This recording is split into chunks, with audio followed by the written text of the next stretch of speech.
Oh, that was a good soundtrack, actually. Oh, that guy's kind of hard.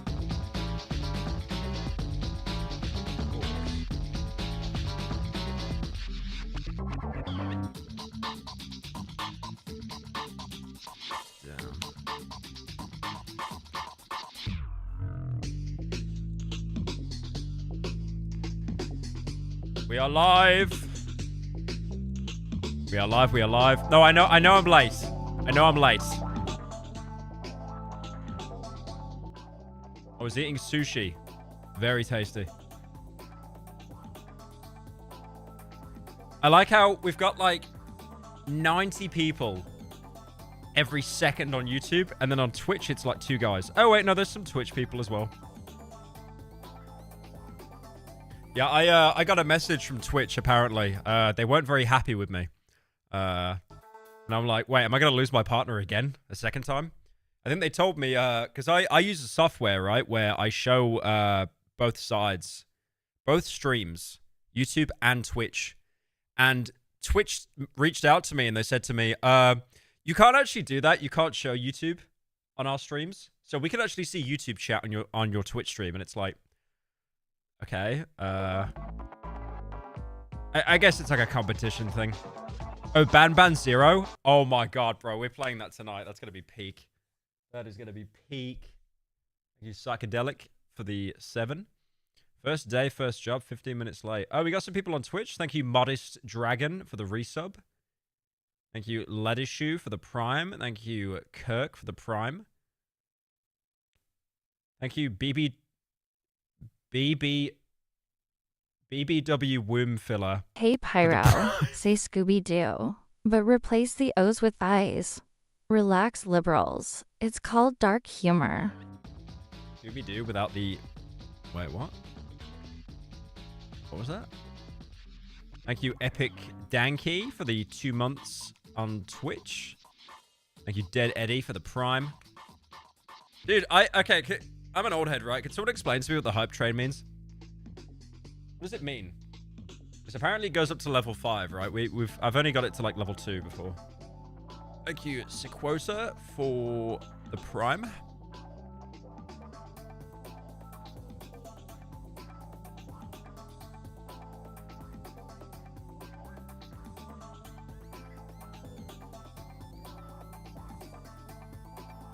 Bro, Unk status. Hitting Pyro harder than a train. Very nice. Oh, we got Hype Train level 3. Hooray! Someone lore mastered me on that. Thank you, Alex, for the 12 months. Haven't checked it in a while. Did you see the Shrek teaser? I did. Yeah, it's basic. They TikTokified it, man. I'll be honest with you. Thank you, Creepy, for the 15. Since the Off remake is coming out, it's a perfect time to play Off. Also, you got me starting to watch Breaking Bad, and it's great. Oh my god, Epic Danky for the 50 gifted. Thank my goat. If you guys don't know, Epic Danky is the goat. Everyone else in chat, you're all poors. You have no money. Like this guy, Danky, he gifts so much stuff. It's crazy. Thank you, man. W's in chat for Danky. Bro, I don't even care if you're on Twitch. Like, give that man a W. Thank you, Devilish, for the resub as well. Where's Ban Zero? Oh, it's coming. Don't you worry. We will be playing Ban Zero. I'm excited. I am excited. I just kind of want to sit here, soak up the Swedish atmosphere, and then also hope that you guys give me more money before I start the stream. But, you know. Yeah, 50 gifted, bro. Thank you so much.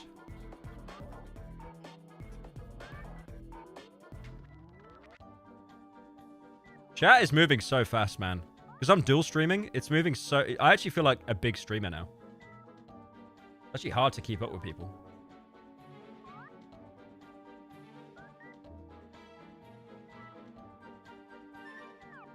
Hype train means nothing. Hype train means nothing when a lot of people are excited for something. Oh no, it means when a lot of people are excited for something. Oh, thank you, Fnatic, for the 32 months. Appreciate you. Bro, probably use Lego studs to pay for the subs, by the way. It's not very nice. Thank you, Akon 2 Point for the Prime.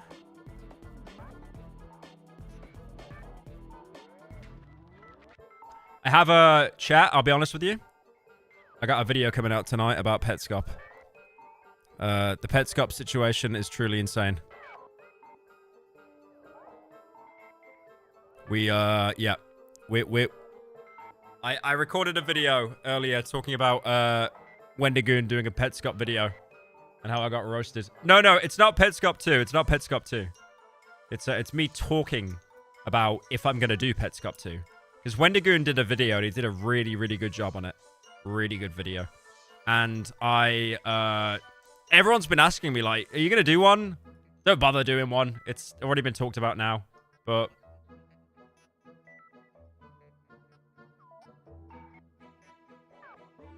dude, you know what the scary thing is? The final episode for Petscop 2 came out 7 years ago. 7 years ago.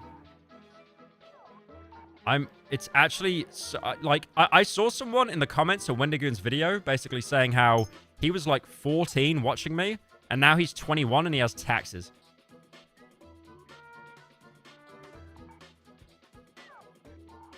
I remember you commenting thief under one of MatPat's game theory videos.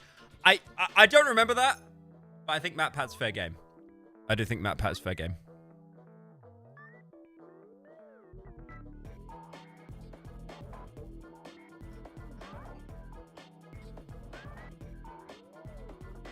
Okay. Did you quit trying to finish the Atomic Heart DLC? Yeah, I'll be honest. I just kind of, I just kind of gave up on that, bro. I'll be honest. I wasn't really feeling it. Wendigoon is 21. He looks 30. He's definitely not 21.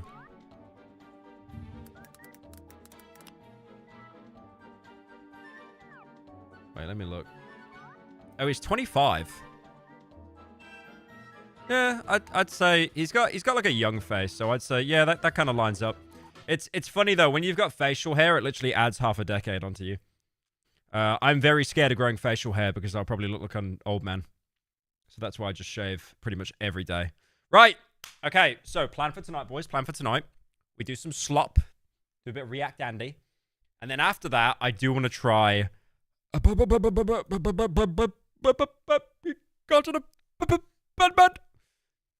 I'm very excited for that. But one thing I do want to go over is I saw Jack Manifold uploaded this video and he was talking about the problem with slop videos on YouTube. And I thought, oh God, here we go again. This is going to be another video talking about me. But I think what Jack's getting on about in this video is like, everyone seems to be starting a second channel now. Because if we look at his main channel, because Jack's always been really interesting because he's moved away from basically, because he was known from Minecraft, right? But now he's kind of, yeah, like no uploads for basically a year on this channel. And then he's obviously Who the hell are you calling Core Fatso? Thank you, Haz, for the 100. Thank you, Haz. Okay, you know what? You know what? You're not poor for that. You've left the you can leave your poor pass on the floor. Okay? You're not poor. Everyone else is still poor until they give me $100. Give me my roll or no more money. Thank you, Danky, for the $50. Oh my God, all the pay pigs are in chat tonight. I feel like Amaranth. Oh my God. I have made it, man. I've moved to play Sweden and I'm being showered in Dilla. I'm so happy. I'm so happy. Oh yeah, give me the roll. Oh yeah, Lav, you're modding, right? Or like one of the mods. Can you give Danky that roll? I think he wanted a roll called like Pay Pig or something like that on the Pyro Discord. Has he moved yet? Look at this. Wait, that's the starting screen. I'm in somewhere completely different. Somewhere completely different. Yeah, Lav, I see you in chat. Could you give him that roll or one of the mods? No? No, give him the roll because he's going to stop giving me money. No, give him the roll. You're literally you're financially crippling me right now. That's not cool, man. That's not cool. Anyways, I want to see what Bald Man is talking about here. Give me a second.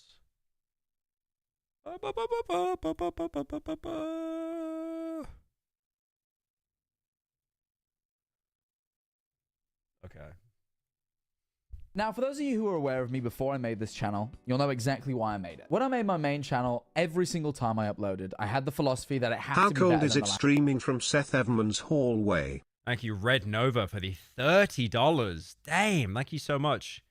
And thank you, Shamandez, for the Prime as well. Hype train complete at level 12. Damn, that's actually crazy. How cold is it streaming from Seth Everman's hallway? Yeah, he won't let me in, so I've just kind of had to stream outside his apartment. I'm gonna try and be really loud so he can hear me, and then I can actually First be late time inside. dono to anyone. If it makes you feel any better, Pyro, I myself and other people within your audience would still watch a Petscop 2 video from you. Thank you, Adam, for the 10. I don't. Pyro is the Todd Howard of Slop and Petscop 2 is the Elder Scrolls 6 of Slop. Makes big promises that it'll come out and it ends up taking forever to be made. Okay. Comparing me to Todd Howard is pretty crazy, I will say that. Hey Pyro, your shirt is based. Where can I cop one? Where can you cop one? It's Cruelty Squad merch. Look at it. It's sick. I actually can't really show it though, because it's got a naughty word, and this is a Christian channel. Thank you, Flo, for the 10. Thank you, House of Mana, for the voice break. Nice. Pushing 30 voice break. Thank you, Mana, for the 10 gifted. Appreciate it, man. Thank you so much. That's really, really good. Appreciate that, man. Right. Now, for those of you who are aware of me before I made this channel, you'll know exactly why I made it. When I made my main channel, every single time I uploaded, I had the philosophy that it had to be better than the last video. Now, this wasn't always the case. It's not like I fulfilled It's such a vicious cycle to get into, eh? Like, you always think the next video has to be better and better and better, like constantly one-upping yourself. That's why with the main stuff, I started hiring like animation teams and, set designs. And then I did a Breaking Bad reaction video. You guys remember that? That was a very well-received video, by the way. Everyone loved that video. Thank you, Jack Sell, for the Prime. that every single time, but I always felt the pressure of that idea. And I made this channel with the explicit reasoning that I didn't want that pressure anymore, and that it didn't really matter whether the last video was better or worse than the next one. I'm just making videos that I want to make. And I think that's a good reason for a lot of people to start a second channel. I will be honest, the main reason why most people make a second channel is money. Because, like, you definitely make more income by just uploading consistently. Because YouTube, if YouTube had its way, it would just put you in this box and be like, upload, upload, upload every day, upload 5 times a day, upload 20 times a day. They just want you to keep churning out content, like, forever. So, I feel a lot of people made the second channel to kind of make slop and not kind of pollute the main channel. they're intentionally simple to make. I get on Discord with a friend and I look at something. Maybe I look at something by myself. Maybe it's just an edited down stream. But recently I've seen a couple of comments and a couple of posts on Reddit that got me thinking. Is the stuff that I make on this channel slop? Now, some of you may look at the I like how it's got subtitles as well, even though this is a casual sit-down video. Because I didn't all the Minecraft YouTubers do that as well, like Tommy Innit and stuff? They would just always have subtitles, because I bet you the retention for those is absolutely insane. screen bewildered at this point, because you may think, Jack, what the f do you mean is this slop? And honestly, it's a good question, because I don't think I can give you a definitive answer. The term slop is a sort of recent one that just gets thrown around on the internet now. Many people refer to their second channels as their slop channels, where they make the easy stuff. I mean, it literally, like, in its actual definition, just means, like, liquid, tasteless food. It's I love slop. I love slop. And I will die on this hill. I popularized that word. I absolutely popularized that word. And then it's somehow contaminated. Like, dude, there was a video of the guy who explains memes. I forget his name. But even he said the first instance of slop being used was on my subreddit.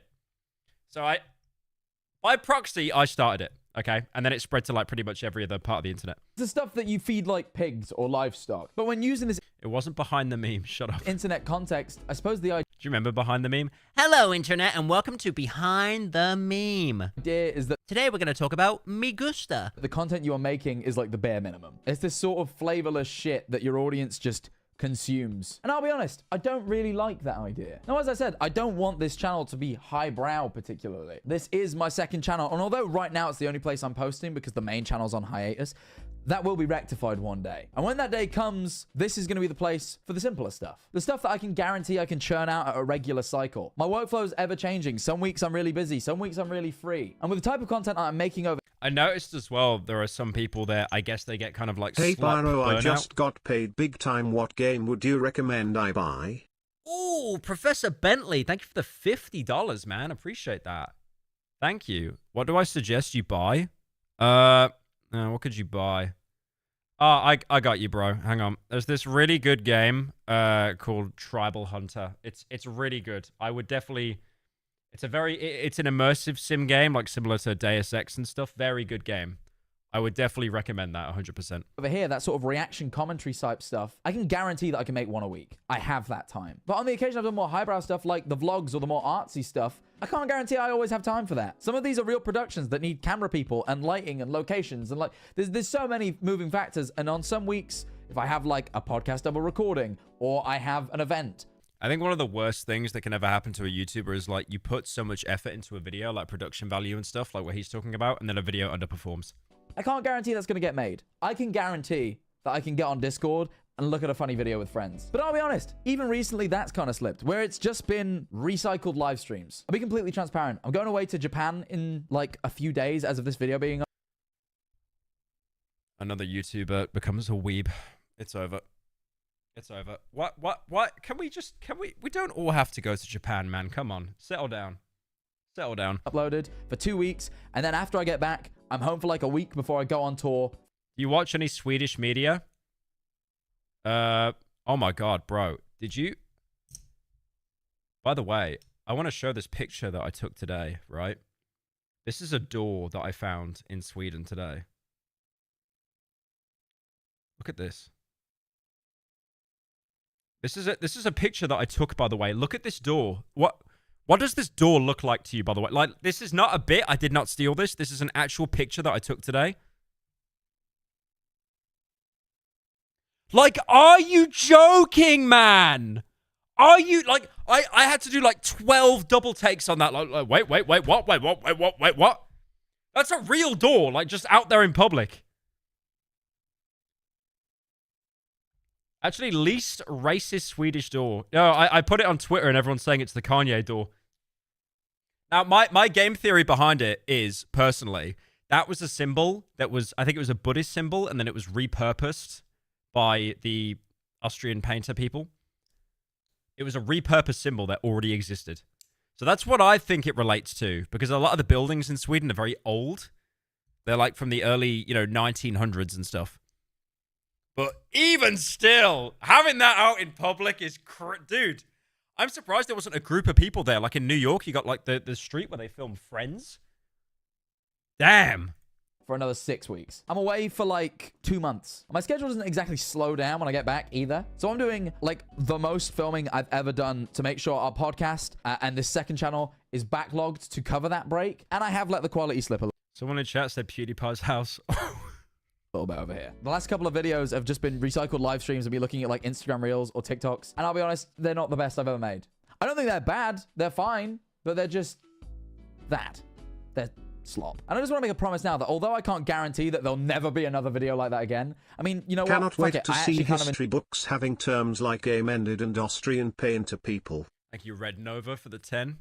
Oh, yeah, no, it's almost like... I swear I talked about this before. It's like the human language is changing because the way people speak, so they get ads on videos and they don't get demonetized on like TikTok and stuff. Enjoy looking at Instagram Reels. I'm going to guarantee you now that there's not going to be much of it. It's going to be occasional. It was actually a good look symbol in several ancient cultures and repurposed. That's crazy. It's going to be when I really can't afford to do anything else. Unlike recently where it's been a little back-to-back. I mean, it's been split up with the vlogs, but not everyone's watching those. I realize some people are only here for the stuff they're used to, and the stuff they're used to has been the lower end, so I apologize. But in a way, I'm kind of glad that I had this. I feel like he's doing the exact same thing I did, where you just make a video, you kind of realize the slop is becoming a bit too sloppy, and then you kind of make a video being like, okay, we're gonna slow down the slop presses just for a little bit, One, it told me what you guys kind of expect from me. I saw the point at which people started making comments about this sort of stuff. I saw the point at which, like, the content goes from being reaction. Thank you, Laszlo, for the prime. And fun stuff where I actually add a little bit to being just stuff. And it also taught me a lot about the internet on the whole right now. And this is kind of what the rest of this video is going to be about. You see, I'd say I'm really not the only person that has done this. There are some creators who do this full time. Do not name drop me. Do not do it. Do not name drop me, Jack Manifold. Do not do it. For a living, this like slop content. And there's no shame in that if that's what you want to do. I just realized it's not what I want to do. I don't think anyone likes to do slop content, bro. Let's be real. I don't think anyone actually enjoys it. And yet, despite that, here I've been. I genuinely think one of the only people that actually enjoys doing slop content is probably someone like Critical. I mean, I take some enjoyment of it, but I mean, I would definitely be lying if I tell you that I deeply care and I'm super invested in everything I talk about. Most of it, I record it and then it's like, oh, what did I say in the recording? I forgot. Been doing it. And look, people talk about the internet changing all the time and how it's different from what it used to be. But this is the first time I've ever really realized. Dolan Dark does. Okay, you can have that one. But bro, if I could make videos a minute long and not have to milk them to get mid-roll ads, holy, it'd be so much easier. Realize exactly what that is. And this. Welcome back to Slop Live. Today, Mr. Beast is under some fire for a claim that he made on Twitter. This is the conclusion I came to. On pretty much all social media now, most people, the majority of people posting on there are not there to make art anymore. They're there to make content. And that may seem obvious because content is the word Instead of garden everybody... of slop, go play Psychopomp Gold instead. All about a mentally ill woman who makes a helmet called Machine that lets me read people's minds when I want to and explores surreal areas. Seriously though, it's a really cool game. I've got Psychopomp in my library. I do want to play it one day. I'm going to add that to the list. He uses these days as well. It's not like this has been a secret. It's just, I guess it's a change I never saw happening. I never noticed this transition from people who were coming onto the internet to make genuine creative passion projects to people who were making content to, you know, fulfill their audience and pay their bills. And that may not seem like a huge deal or maybe even a big difference, but I think that mindset shift is the reason the internet YouTube is having an unfortunate update that will affect mid-roll ads. Really? Feels so different from what it did 10, even like 5 years ago. I agree with that statement. I feel like there was a big change in the internet every 10 years, but now it's reaching the point where it's like every 3 years. Now, the point I'm about to make, I've already spoken on in this video here. It's probably because everyone's watching too many TikToks, like just short form videos. So I'd encourage you to go watch that if you want my full thoughts. But when I started watching He doesn't look very happy in that thumbnail. YouTube like 12 years ago now, the content was original and creative. And the things that were big were the most original and the most creative things. Albeit a lot of it was very stupid, but it was... You said big and it like really caught my attention for a second. I don't know what's wrong with me, man. Genuinely. Did you see me? Beast quoted a Sloplive video on his Twitter to slap back on fake news. It seems my Sloplive has beat you to the chase, even though he isn't even Liv, and you are. Thank you. Welcome to Slop Live for the 10. No, I know he did that. I'll be honest, I don't even know how Mr. Beast understood him to use that as a defense. His accent is so thick. Fresh, I suppose. And what that did is it encouraged creators to try things. When you see the top thing is something so strange that no one could have thought of it in their wildest dreams, your the TTS wild, is loud. thoughts Yeah, I'll lower it. feel like there's something that might work. But now all I hear from other creators or see on YouTube or even nearly slipped into myself is this slop pipeline. And there's a really simple reason for this. The videos that perform the best are these slop videos. I mean, look at my channel. All the biggest videos are Instagram Reels reactions. I mean, admittedly, all the ones first of the With J Schlatt, with J Schlatt. Make sure you say it's with J videos Schlatt. with J Schlatt. But then after... It's always, I swear, like, if your channel's on, like, life support or something, just get J Schlatt out. He's in this perfect predicament right now where J Schlatt does not upload constantly. So if you have him in your video, people want to see more J Schlatt because he doesn't actually upload too frequently. You get the point. And when I have pushed the boat out and tried something new and more creative, although the comments are lovely and the people that do see it really enjoy it, the views are halved. And you don't want to sit here and focus on those as a creator because at the end of the day, you should be fulfilled by your creative ventures and just seeing that anyone enjoyed them. I mean, at the end of the day, when 50k people... Why are you so red? I'm seething. No, it's because the light behind me... I don't look red. Okay, I do look a bit red. I don't know. I'm very embarrassed, guys. I'm very embarrassed. I'm watching a Jack Manifold video. People watch a video. That's 50,000 people who watched it. I can't comprehend that amount of people. The video I did the other week about supercars, that in my opinion did not perform very well, had as many people watch it as one show at the Taylor Swift Eras Tour. Yeah, that video, my face cam was covering it, but that video was on 50k views. I think this is something that Jay Schlatt actually talked about himself. Like, it kind of annoyed him that he'd get so many views by just doing TikTok reactions or Instagram Reel reactions. But then, like, when he does something really big, like organizes a bunch of YouTubers to do dodgeball, it performs like half as well, even though it had so much more effort put into it. Have you ever been there? Have you ever been to... I mean, it's like the current meta on Twitch right now and YouTube. It's reacting. Do you remember like Hassan and all that, and they were just watching MasterChef while eating and stuff? Like, that's always been a meta. Like genuinely with me, right? I would love nothing more than to just play video games when I stream. I would love that. Like, look up all these niche games and stuff like that. You know, and I do that. I do make time for it. But at the same time as well, it's like, whenever you're playing a game, the views will always slowly go down and down and down because people lose interest because it's not instant release kind of content. But then, you know, the meta, unfortunately, is to, like, play someone else's video and then talk about it, you know, like, interact with the video. Or you could, oh, God, or you could just raise your eyebrows like Asmongold sometimes. Thank you, E, for the 27 months. How many Dame bars can your cute mouth fit? Why are you asking that, young man? Why are you asking that? That arena, it's electric. But the YouTube dashboard and the constant down arrows comparing you to your previous videos and the YouTube homepage... Hassan got banned off Twitch. I think he was banned for like a solid 17 seconds. Then he came back. With Mr. Beast with like 100 million views a video makes you feel like that's tiny. And not only that, but your income's directly linked to how many people watch the video. And no one wants to be money. It's also linked to watch time. Keep that in mind as well. Like, if a video has like 1 million views and it's 8 minutes long, a video that has like 500,000 views, that's double the length, will basically make the same amount of money, if not more. Focused, but everyone has bills. And as I get older and I get more responsibilities and I start to try and progress my life into the next chapters. How old are you? Hang on a minute. Had to break buildings in place from on Sweden and out all that. They had to build everything with brick for decades after the secure, but after they sold off all their steel for nails and gutters to the Germans who built. Thank you, Warbler, for the 10. Massively inflated tanks. He's 22. I mean, I'm kind of doing a bit here. I've talked to him in person about like what he wants to do, like, you know, with his life and stuff like that, and you know, as you get older, you do get a lot more responsibilities, and it's like, wait, this hobby that I make money off, I need to actually make more money because like I need to secure my future and stuff like that. But yeah, also 22, man, shut up. Scroll TikTok a bit more. That's important. More important than when I was 17. And I know that pretty much every other YouTuber feels the same way. And yet, we all feel unfulfilled by it. And the audience...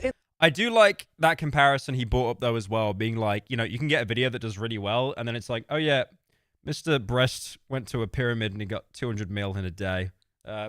You're not doing good enough, gay. The comments don't seem to like the videos either. But then you get caught in this question. If the audience don't like it, and the creators don't like it, why is it getting more views? It makes you consider whether the change is not in the... I mean, a good example is like, I did a video on pirate software, right?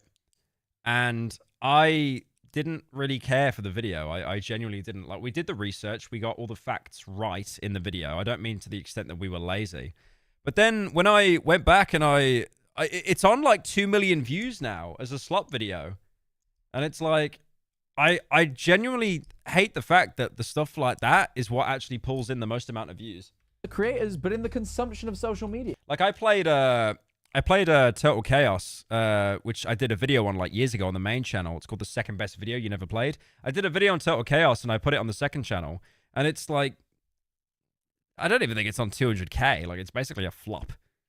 But still, like, you know, it's drama. Give me drama. I love gossip. Yeah, it's a real chicken and egg situation. Like, did YouTubers start making more and more slop over the years, forcing consumers to watch more of it? Or did consumers start watching more of it, forcing creators to make more of it? I think slop definitely became more popular. I think Critical was like the original like slop king. You know, kind of like someone that would put out videos daily talking about like, you know, drama of the day or drama of the week or, you know, playing video games. I do love Charlie's content, but like, yeah, I mean, and then what happened is after that, I think a lot of people saw that and it's like, wait, I'm putting in like loads of effort and this guy's getting the same amount of views by just talking about Sonic the Hedgehog for 8 minutes. Oh, I see. And then a lot of people switched gears and then they started to make their own second channel because they didn't want to pollute the main by doing slop and stuff. I think one thing as well I did want to mention, like, no one likes to talk about this because it's really embarrassing to admit, but it's like, I definitely feel, especially like in the commentary scene, it is 100% like a rat race to try to get to a topic first if something happens. You know, because I could definitely tell you 100% there are a lot of YouTubers out there that if they're trying to do a video and then they see someone as huge as Critical cover it first, they'll probably just think, oh, it's over. Because I've definitely been there before as well. It's definitely a saturated market and it is like a huge rat race. I mean, that's why I'm happy I got, like, you know, I'm bringing back ASOT and stuff like that, a series of tubes. So I've almost got like a little bit more breathing room now where it's like, okay, you know, for example, Pokimane and some of the other Twitch girls are being harassed by this stalker. And I thought to myself, like, immediately, Charlie will cover this within the next 5 hours. Like, I cannot get a video out on this. It's impossible. But then it's like, we can still talk about it and stuff, but we can put it into an actual, we can put it into a series of tubes as like kind of a bigger retrospective and stuff. No. And with no one seeming to be happy with the situation, there's no indicator. I suppose another thing that crosses my mind is online influencers and streamer and content creators' opinions on topics seem to be the most relevant now. I definitely think part of that is because of like the whole TikTok clip farming and stuff like that as well. Like trying to get opinions and stuff. Like, dude. I'm not gonna lie, at least for you, from my guess, you might have a lot of viewers who watch you while working, and game videos don't work to just listen to when they're too busy working to actually watch the video. Thank you, Vinny Cent, for the 10. Yeah, I mean, not a lot of people have like time to actually watch content. Some people just, I mean, most people that are watching this stream, they probably just have it on in the background when they're playing 6 Siege. Stop throwing, by the way, you suck at the game. To why this might have happened is the fact that this is a career now. 10 years ago when people were doing this, there was only just money being introduced into it. Everyone was doing it as a hobby. No one had aspirations. I agree with this statement as well. Like, I'm basically an old head compared to Jack, but most people did it as a hobby, and then you kind of realize, wait, no, this is a job. I need to, you know, streamline it. I need to try and make more money, get more views to kind of secure my future and stuff like that. I know it does sound like a cope, but, you know, you don't want to be like 40 looking back on yourself and then thinking, if I tried, I could have definitely made more money from YouTube and I could have, you know, I could have been able to support my family better or something like that. So I think a lot of people, because definitely when you get older, there's actual science behind this, by the way. When you get older, the passage of time actually gets faster, which is really scary. So I think a lot of people, they almost use kind of hindsight to punish themselves a bit, or they get a bit like existential. There's a lot of YouTubers I've talked to that get very existential. They think to themselves like, oh, what do I do next? Like what's going to happen? Where do I go when I die? You know, all that kind of stuff. But I think a lot of people kind of became self-conscious very quickly of like, I could probably be securing my future better than what I'm doing now. Of doing anything more. Maybe it just started, but people really believed that they were going to make their living doing exactly what they loved. And now people see this as a career option. Not talk serious subject for such reason feel wrong. Oh my ESL. I don't understand what that dono is. I'm really sorry.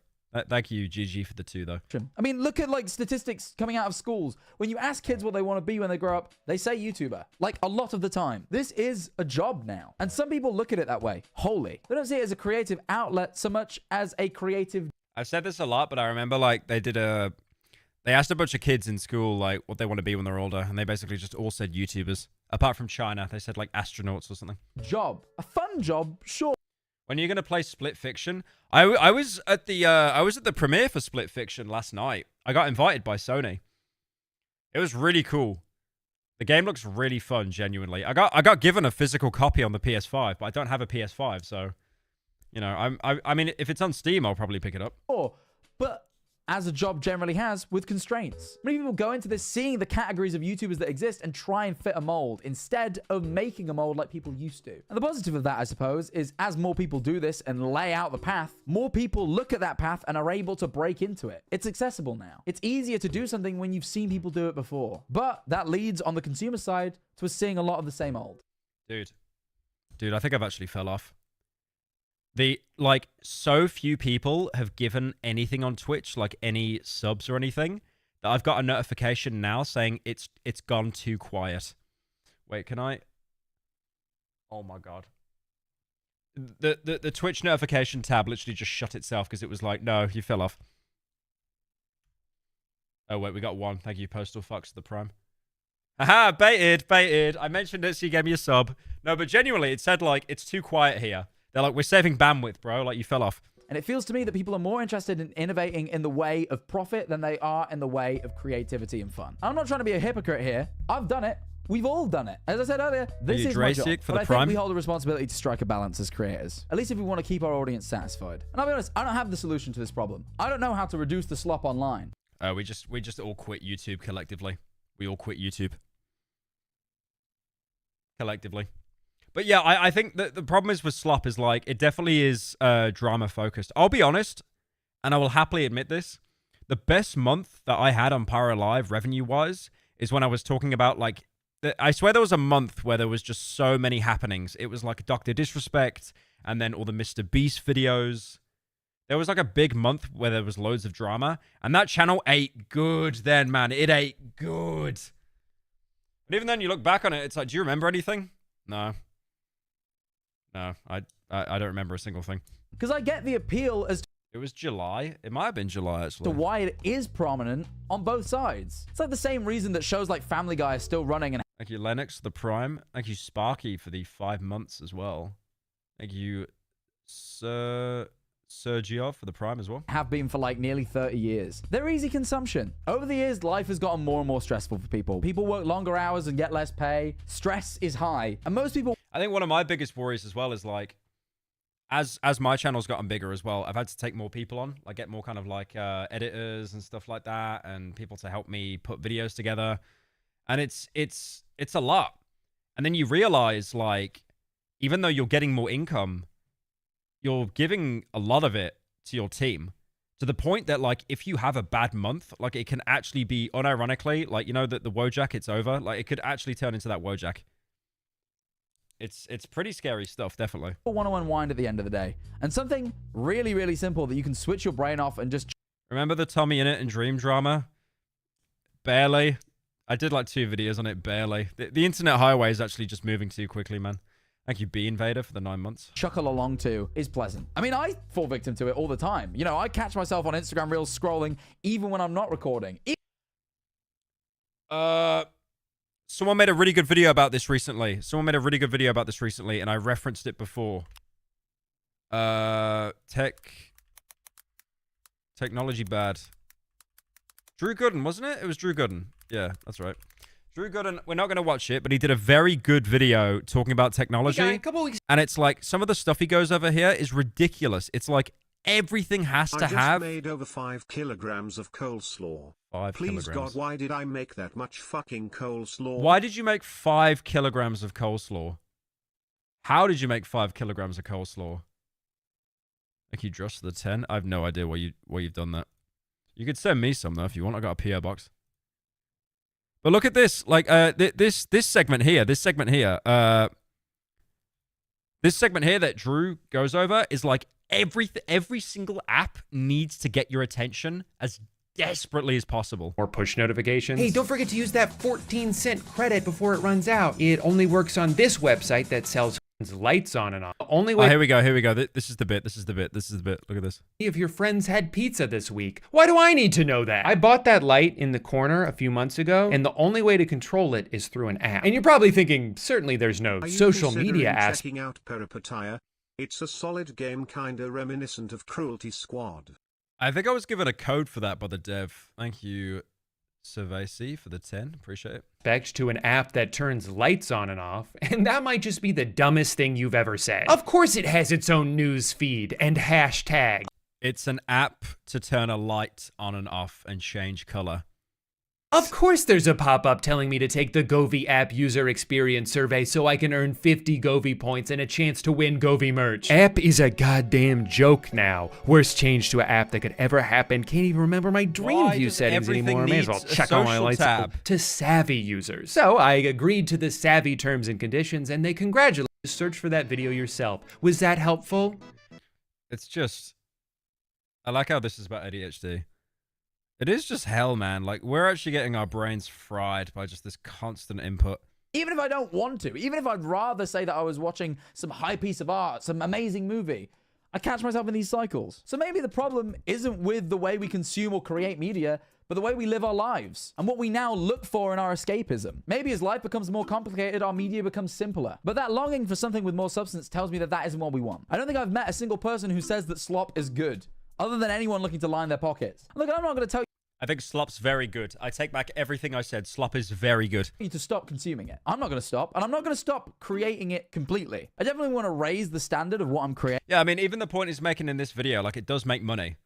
He probably gets more of a return doing slop than, like, a big main video, you know, that would take months to make. On this channel a bit. When I look even 4 months ago when I did the video with Baby No Money or with James Marriott, those were just a little bit more original and a little bit more me than the stuff recently. And that's enough for me. That's all I want to do. This can still be light entertainment. And I think people want that. Honestly, I think everyone just needs to find their balance. I can't believe I'm saying such a stupid sentence, but slop is a spectrum. If you put like baby sensory videos on one end and like Oppenheimer at the other, everything sits between them. And at any given point, someone might want to watch something at some point on the spectrum. And it's all to do with their age and their taste and their lives. So really there's a space for everyone. But I can't help but feel that we're just a little bit too close to this end of the spectrum. But I have faith. I think the more and more I hear the sentiment that I mean, YouTube is one of the most accessible websites in the world to like upload your own content onto. All you need to do, boys, being a YouTuber is very easy. All you got to do is buy a $500 microphone. It's this one here. It's called the Shure SM7B. How many people do you have on? Because it feels like you get a lot off slop, but feels like YouTube takes a lot off your returns. How much do you have on? I don't understand the question. Thank you. Are you saying how much does YouTube take? YouTube takes 45%. I paused my 2-hour goon session for this. Stop pausing already. You made my schlongus limp with that greasy hairline on screen. Thank you, poses for the 10. That's not very nice. everything's getting a little too sloppy. I feel like that brings us closer to returning to the golden age. The age where people's just making what There will be no golden age. I'm really sorry. There will not be a golden age. It's I don't mean to be like bitter or petty. There will be like good videos, but there's no way now. Once people have realized that they can make money by doing less effort, I don't think there'll be like another golden age. There will be some YouTubers that make some incredible videos, but I do think there's going to be a lot more slop, unfortunately. But to not be completely negative, if you can wade through the slop and ignore it, you can find some really, really good videos. I mean, Jack and Jay Schlatt, or was it Tommy in it and Jay Schlatt? I forget. But they've both done videos basically talking about YouTubers that they like very niche YouTubers, and gave them shout outs and stuff. There's genuinely some amazing content on YouTube, but unfortunately it's really hard to find. Whatever their heart desires. The more I speak to creators, the more you hear about people with projects that they're just dying to make, itching to make if only the views were Thank you, Verdo, for the prime. there. That can only happen for so long. We got to reach a point where suddenly one person makes their project and it does well and it inspires everyone else to make theirs. And hey, as I say, I'm bringing back the main channel soon, and my goal for there is just to make things that my heart desires. So you never know, maybe I'm going to be the guy to boil it all over. But it's probably not going to be. It's probably going to be someone with... How many people may bad? Thank you, Crunch Bar, for the 10. I don't How many people may bad? What does that mean? I don't know. Dude, I'm very sorry. I have no idea what you're saying. But that means that please do subscribe, because... Thank you, Permance, for the 10. Last Dono probably meant to say, how many people do you have employed working on your channels? Oh, how many people? Oh, I mean, all in all, it's probably got to be like over 10 people now. It's a lot. It really is a lot. I genuinely wish I could just do like a critical, and when I'm doing a slop video, I could just like kind of, whip out the editing software and do some like cuts and splices, but it's just not enough. It's not enough for someone on my level, so we kind of need those edits. We need like, it to kind of last more and stuff like that. Because the more of you that do, gives me higher chances. Thank you, Permance, for the 10. How's the new house? It's amazing. I love it. I'm here for a couple months. My PayPal was hacked, so I'm doing the next best thing. Thank you for the 10, sir. I really appreciate it. Actually be that guy, and I would appreciate that. I'd love... Everyone's just saying May bad. To go down with a legacy like that. Yeah, let me know what you think in the comments. This isn't a video where I have a conclusion to make or like an answer. This is just something that's been dancing around my mind. I think it's interesting to think about. Why has this happened? I'm not 100% sure. The one thing I have noticed with YouTube is like, the less you upload, the more it kind of pays off. Because I've noticed a lot of people that do slop for a while, their views do tend to go down, and then they just kind of like quit out of like burnout and stuff like. I mean, D'Angelo Wallace is a good example. He has a. I mean, actually, let me check just to make sure I'm not wrong here. He's got a second channel. Is it this one? Yeah, he's been gone for like 3 months now. But he was like grinding out daily slop, and then Voidzilla as well. He's got a slop channel, and that channel does insanely well. And he probably, I'll be honest with you, he probably looks at the revenue that these videos make, and it's like, what the fuck? I made just as much money just yapping behind a green screen for 10 minutes as opposed to these huge, like, high production videos. Like, it really does skew your perception, and it makes you just think, like, oh my god, I've been doing something wrong the entire time. But that's not what made you like, these videos did not make CoffeeZilla popular. They did not make him popular. These videos here did not make me popular.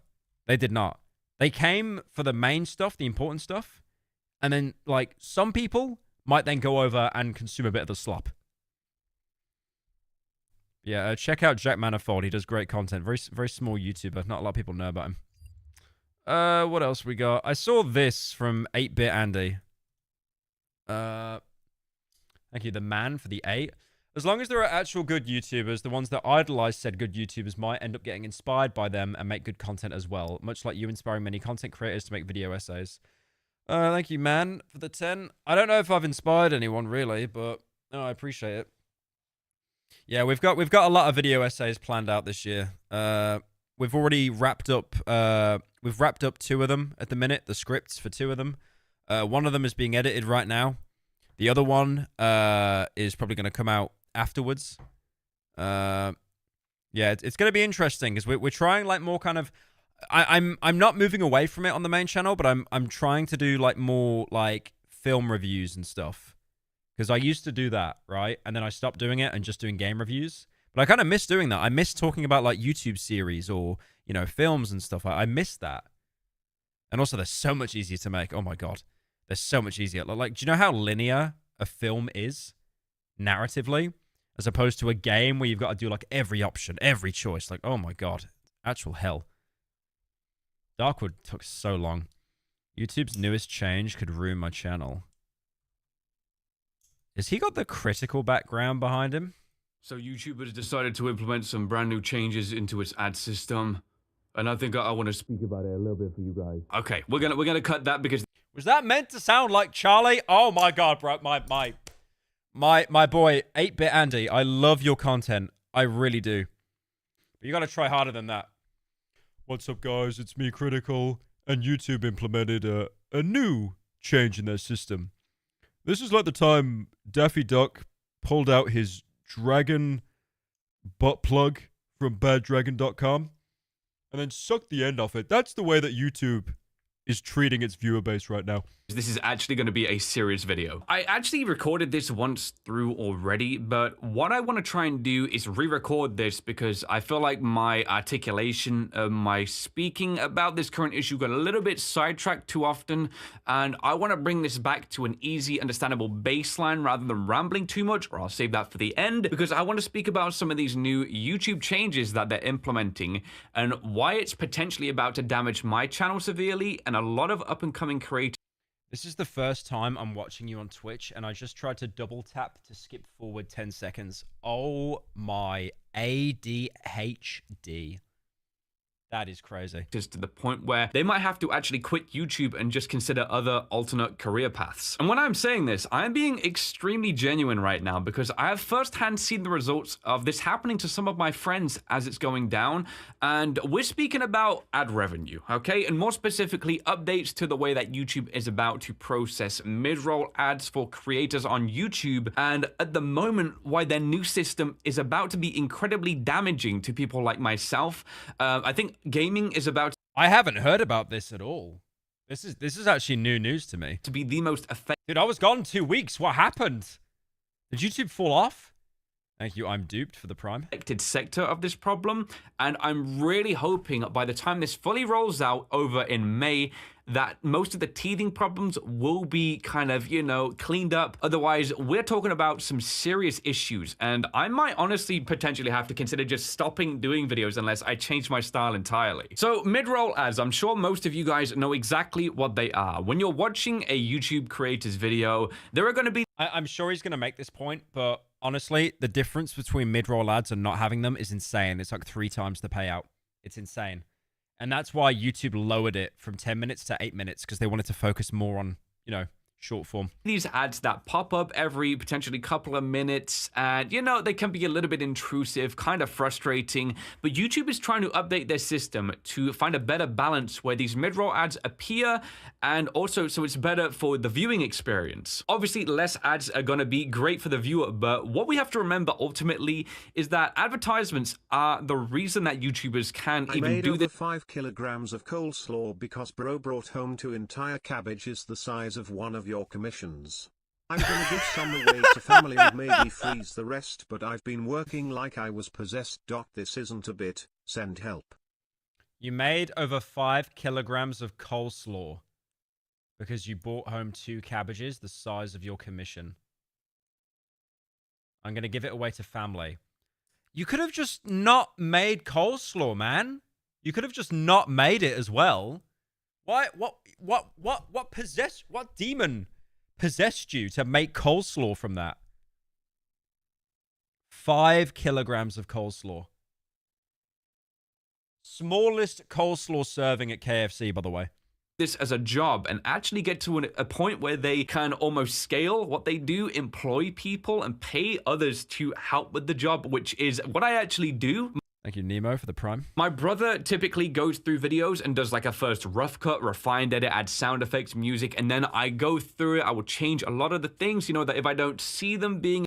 Oh, he works with his brother. I didn't know that. That's cool. Exactly fit for the style, and I'll kind of do like the finalized edit, and it is literally, this is the only way I'm able to get my edited videos out the way they are, and I'm in the process of training up another editor, and the reason I can do this is because the current mid-roll ad situation obviously pays me enough so that I can then pay other people to help me, and I can almost help other people earn some kind of like monetary thing from this. Like, it's kind of sick how it works, but that may change. Yeah, this I talked about this in the Jack Manifold thing, but like, you can expand your team.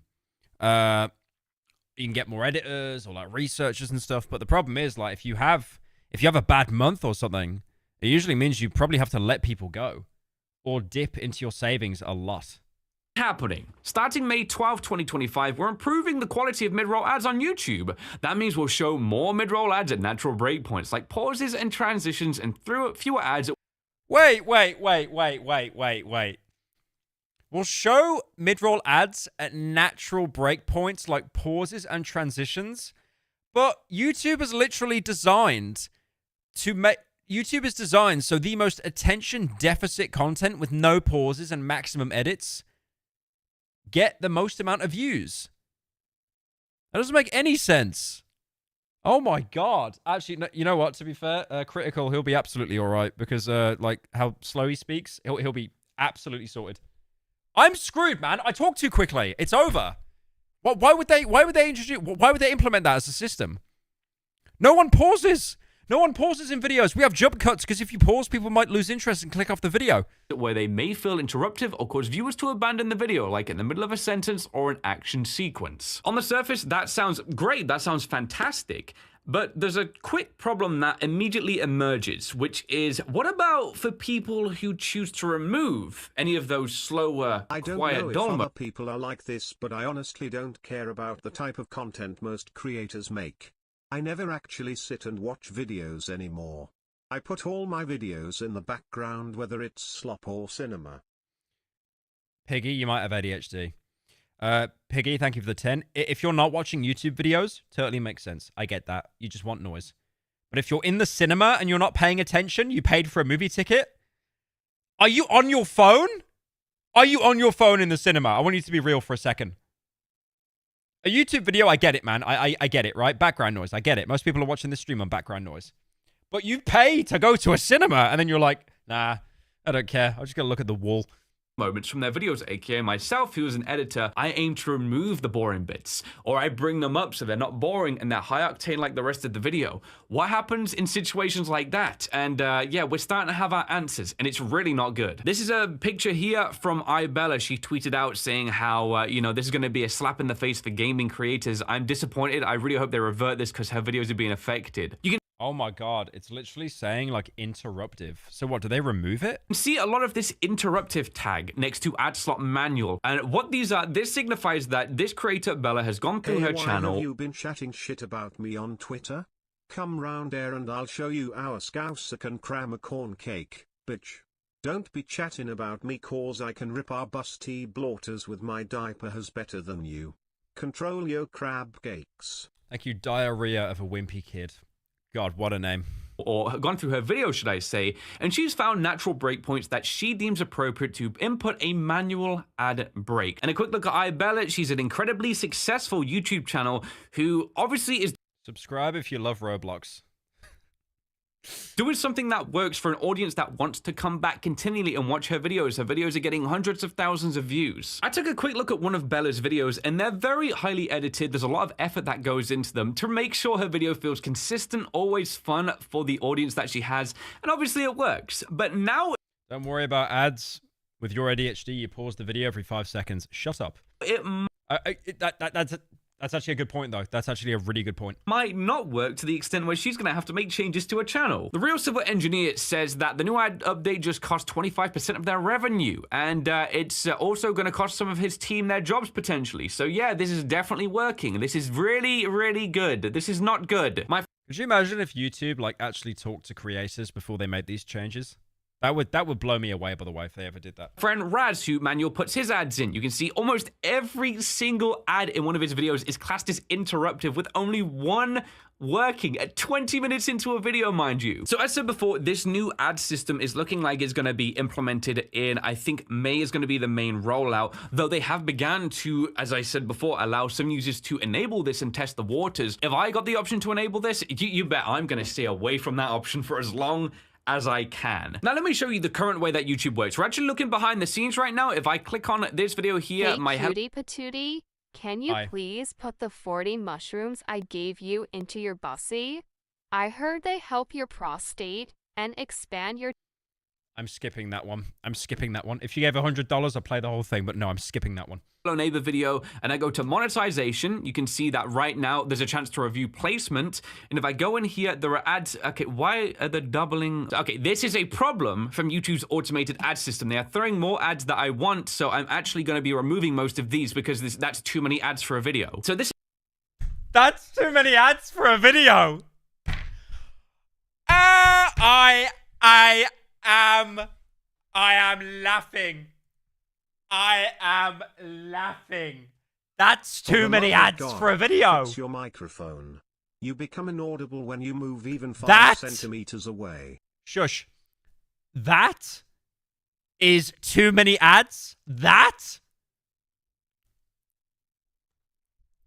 Bro, I remember talking to Jay Schlatt and I said to him, how many mid-rolls do you put in? He said, I put one every 2 minutes. And then I took that knowledge with me and I applied it. That's too many, God. This is how YouTube automatically places their ads for videos. And there's obviously an option to use this ad break. So if we don't like where YouTube is placing these ads, we can put our own in right. Dude, the reason why Swedish swastika dog goes hard unironically. Heel diaper. Thank you, Muckbased, for the 10. I know who's making these donos. They always come in like so quickly, laughing in your little Discord group call. That's... The fact that he's saying that's too many ads is wild. Dude, the reason why I sprinkle mid-roll ads all over my videos is because they never play. They never play. And most people use ad block anyway, so... Right here, and that is the choice of up to the creator if they want to do that. But now we're going to show someone who's actually had a first-hand experience with this new system, which is Creekcraft. In his recent video, he actually showcased how this new ad system is going to work, and also the damaging effects to how this might affect a lot of creators. So let's see this. YouTube will automatically put ads in your video. I didn't even realize this guy's wearing a wig, by the way. I didn't realize that. I had no idea he was wearing a wig. I thought that was his actual hair. My goat. He wears a wig like me. Videos based on, I guess, their own system. Like YouTube just kind of decides when to put an ad in. So there's a button right here and you click it and it gives you an automatic ad slot. So YouTube looked at this video and they're like, okay, there is one good spot to put an ad in this video. And it's right in. Thank you, Brandium, for the 10. I don't use ad block, but I use an extension that auto skips sponsors.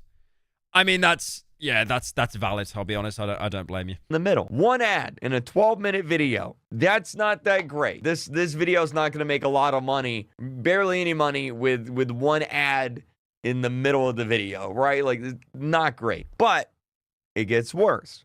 I don't think anyone likes sponsors. The only sponsors I'd watch through were internet historians, and then I watched most of Seth to Syntax sponsors, like in full. Except the Prey one. Because if we go to the next video and we click automatic ad slots, look at that. There's no ads. And YouTube pop. That's crazy. We couldn't find any natural breakpoints in this video. Could you imagine if YouTube just turned around and it's like, yeah, we can't place any ads. Can you stop talking so much in the video, please? Pops up and says we couldn't find any natural breakpoints in the video. Therefore, YouTube is not going to put any ads in this video. What about my next video? No ads. What about my next video? No ads.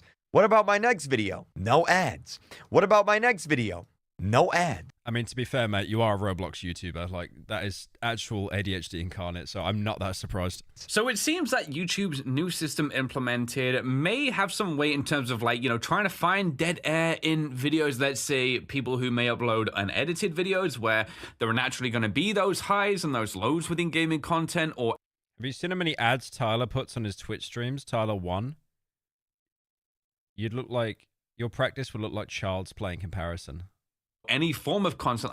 Nakey Jakey has good sponsors. No, I really like his sponsors, but I skip them anyway. Like, I'm not going to buy the product and stuff. Like, I liked Internet Historians because it was like, I hate to it wasn't make just fun of your haircut, but with the middle parting, you kinda look like frenulum. What is frenulum? What is frenulum? I'm not.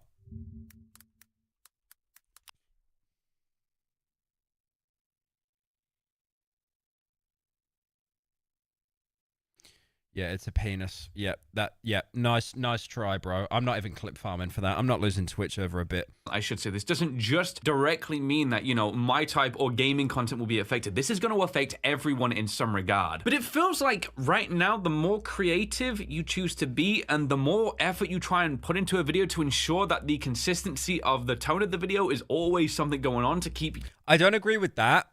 But I definitely think, like, YouTube wants your video to be as ADHD as possible to get people to watch it. I mean, this is why with the slop videos, I have, like, an edited intro and stuff, because it's like, you need a hook. You need something there, because most people will just click off. But then YouTube is also being like, YouTube is basically saying to people, can you make the videos, like, as high-intense ADHD as possible? But also, can you slow down a little bit? Can you speak less so we can put some mid-roll ads in? Wanted to meet you in Berlin but got sick. Might be asking a lot for $10, but where do you get your TV clips, memes, and SFX for the main channel?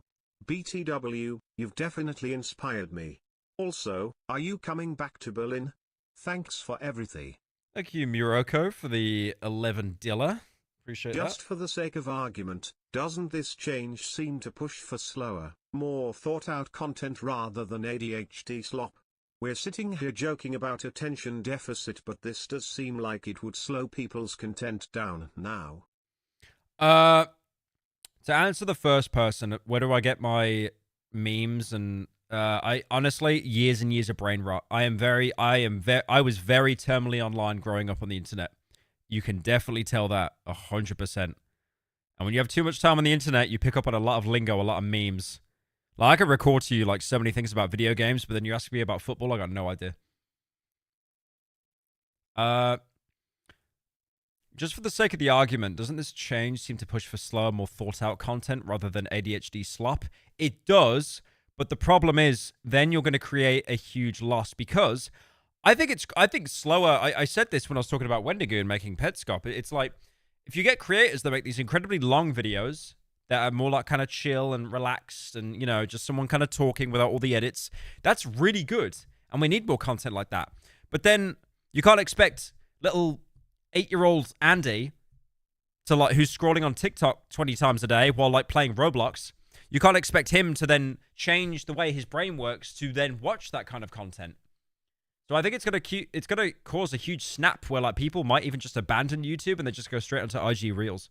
You watching, it's gonna now punish us on a monetary level. Like, what kind of system is this that they thought about? Like, how can they think that this is a good idea? This is literally about to potentially destroy the livelihood of new and upcoming creators, and this is going to destroy the motivation for people to want to work hard on videos because we are getting punished. Don't quote me on this one, but I believe someone mentioned that the current system, so let me just break it down. The current system for ads is you can manually place them. You can use YouTube's automated system, which is not great, I'm not gonna lie, and it sometimes absolutely bombards people with ads, and I end up tending to remove 50 to 70% of them. But I think even the current automatic ad system is not going to work with the new system. So it's like, even though YouTube has this automatic ad thing, which should be what is doing the job of this new thing. I meant cinema as in good content, not the movie theater. Oh. Also, this is the same reason I do not watch shows and movies. Genuinely can't stomach keeping my attention on one thing at a time like that unless I'm getting something done like work or gaming. I mean, that's kind of valid. Like, if I'm doing chores and stuff, like cleaning, I definitely need to have some kind of, like, video playing in the background. Dude, at the minute, I've just been binging Tomb Raider videos. Because the remasters came out. Thank you, Wide World, for the 32 months. Appreciate it, man. The new thing, I believe, is even telling this, the automated thing that finds the best spots in your videos for ads, that these are interruptive, these are no good. Because let me just remind you guys, whilst this new system is in place, you have to click an automatic ads button, then you can add manual ads. Then we saw in Creekcraft's video, it has this pending review thing, because some kind of system then determines if these ads... So you can't even put the ads in yourself? What? This could actually be the worst. This could be worse than limited ads, like the demonetization symbol after the whole PewDiePie thing. This could genuinely be worse than that. That's crazy. So,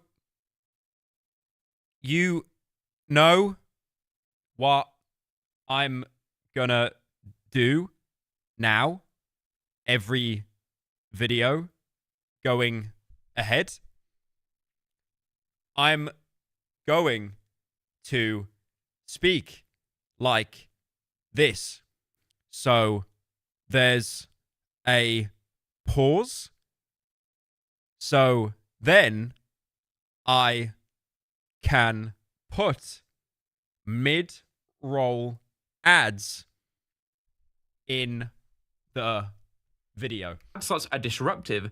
And someone just said parentheses clicks off. Yeah, exactly. Like if the content isn't fast paced, no one's going to watch it. And if it deems them to be interruptive, it will not allow an ad to play during that moment. So I'm sure you can see the problem here. If I find a lower moment in my video which still has something going on, perhaps it's a quiet moment, but I've used a lot of ambience to pick up and keep it interesting and keep that mood. I love setting moods in videos. I might destroy my chance of making money on my video. It's just like, what is this system, bro? And before people say like, oh, all he cares about is money, it's like, guys, you've got to understand in the real world, like, people need money.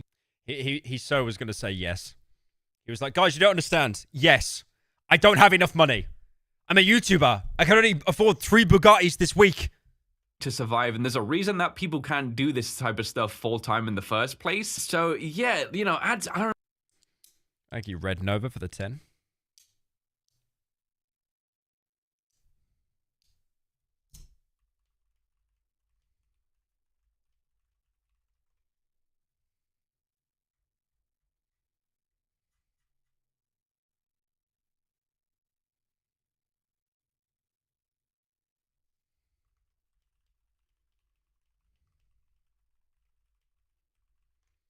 Your dono isn't playing for some reason. I do think the snap from way too fast... I do think the snap from too fast to too slow would cause viewer drop-off, and maybe I'm... Oh, it bugged out. I do think the snap from them too fast to too slow would cause viewer drop-off, and maybe I'm just preaching to the choir, but I actively think we shouldn't indulge in the content that we're actively saying...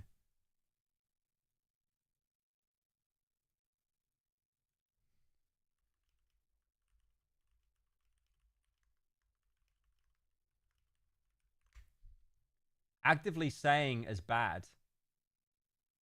No, well, no. If you do this transition of like trying to make content more spaced out, it is going to have huge abandonment rates, like an insane amount.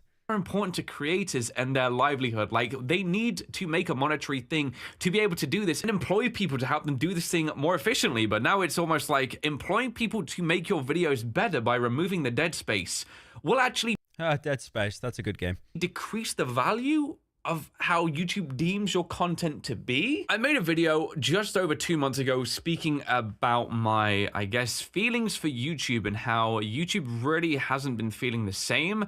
I think I remember... Dude, everyone on YouTube's depressed, man. Everyone is depressed. This is the second video in a row now where I've watched someone be like, I haven't been happy for a while, guys. I'm only a millionaire. But speaking about September being a time where something... It is funny, though, because you do have a lot of YouTubers that, you know, they make a lot of money and stuff, obviously. And then a lot of people will use that as a cope where it's like, you can't be unhappy. You've got loads of money. You're not allowed to feel how I feel. But yeah, it's I don't know. It's almost like so many people have been doing the content for so long. It's like, do I actually enjoy this anymore? Felt like it shifted. Some weird change that I couldn't quite put my finger on, but it was discouraging. And it was called living in the UK, mate. That's why I left. Made the platform feel a little bit alien in terms of like content I used to do just all of a sudden doesn't work. And there were all these other things that started to come into play. And I'm still seeing that, unfortunately, now. Like, I feel like my content is so unpredictable nowadays. And this new change with the inconsistency with like how videos are going to do, it's pushing me further and further away, and it's making me honestly start to resent doing videos because I'm scared of what happens once I upload them. I've spoke about this with some people. I've said I love making videos. It's so much fun. I do enjoy the editing, not so much nowadays, I got to admit, because it takes up so much time, and yeah, I'm kind of getting tired doing 7 days a week, which I will speak about something else in a second because I do want to make some changes. But the worst part of making videos now is uploading them on YouTube. It's so weird. It is. I will be honest here. It sucks. You make this video, you put it out. It has to run through, like, you've got to tick so many different boxes. Okay, this sounds like a copyright. I uploaded a video and I had to press some boxes. But it's like, is the video safe for ads? Is there any swearing? Is there any violence? Is there anything that can be deemed not monetizable? And then after that, it needs to run through the copyright checks to see if, you know, is it got any copyright content? Let's check that, because you don't want to get the video sniped in the first 5 minutes, which has happened to me like loads of times. And there's so many, I don't know, the interface to upload a video onto YouTube is so like anti-friendly. It's like creator friendly. It's so bizarre. They've gave us some leeway, right? Like they gave us the ABC thumbnail testing, all that kind of stuff. But apart from that, like they really haven't done much to make creators feel like they want to upload more. I mean, I could get into the whole debacle about like YouTube Studio and stuff like that. You know, you've got like 8. Oh, my video's doing 9 out of 10. Okay, the rope and the chair come out tonight. Like, they just don't have a good system for rewarding creators. Like, you know, you get a 1 out of 10 video. They do a little confetti gif on the YouTube Studio, but it's like, you're not going to get 1 out of 10s forever. You're going to have some floppers, whether kids go back to school or, you know, like just content shifts, or maybe it's a bit of a dry month for like content or games. Like, you know, it's such a backward system. Weird how this platform has YouTube Premium. How much do you make when I watch the whole video? Thank you, Big H, for the 10. How much do I make when you watch the whole video? I honestly haven't checked. It's probably the same as watching a couple ads. I imagine it'll be a couple cents or something. I cannot imagine it would be a lot. It's a sizable income. I think YouTube Premium is like a third of the revenue I've made from videos, I think. Maybe a bit less. Kind of changed into this. Like, I should be able to make a video with confidence, upload it and feel happy, but now I'm scared. Like, there's all these other layers of things it feels like where you've got to be worried about when you finally upload a video. And now we've got this thing where it's like, you might... Thank you, Astmo, for the Prime. I'd spend a week working on a multi-hour video for YouTube to just deem it as like, you know, there's no spots for ads at all. So congrats, you just wasted a whole week and you're going to make a minuscule amount of potential income that you would make before. And it's like, wow, but I got people to pay. I want. Thank you, Karma, for the resub. Wait, is that my editor? You're giving money to your boss. I am laughing. I laugh. He'll definitely DM me on Discord asking for a raise after that, by the way. This likely still won't be much of an issue for me, but I want to emphasize this for those who will affect, because this will 100% affect. Want to get more editors on board so we can bring up these video quality. Like, should I be trying to transition? He just said in chat, does this mean I'm getting laid off? Away from this? So it just makes me question, most importantly, now after all this, do I have to make drastic changes to my content? Because obviously I'm a higher edited channel, but it seems like the solution here is to almost upload like live stream content, which is gonna be extremely weird, and I don't know. Wait, guys, I need to, okay, wait.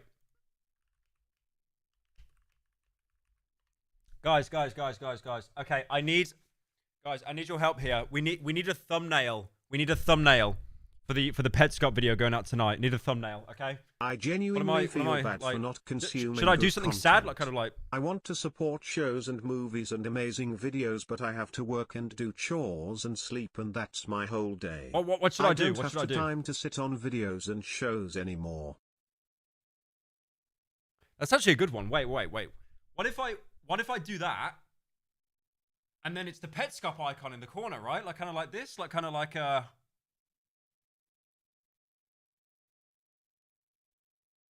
I like that. That's a good one. Keo, put that in. Put in the little Petscop fella. Oh god, it's so hard being a YouTuber multitasking. Oh god, it's. What does Critical do? He just kind of looks the same. He just kind of like looks at the camera, like kind of like, something like that. I look absolutely deranged. What are you saying?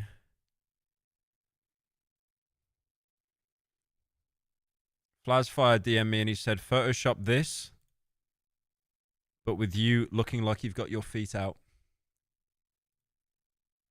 Do you want to see what he sent me?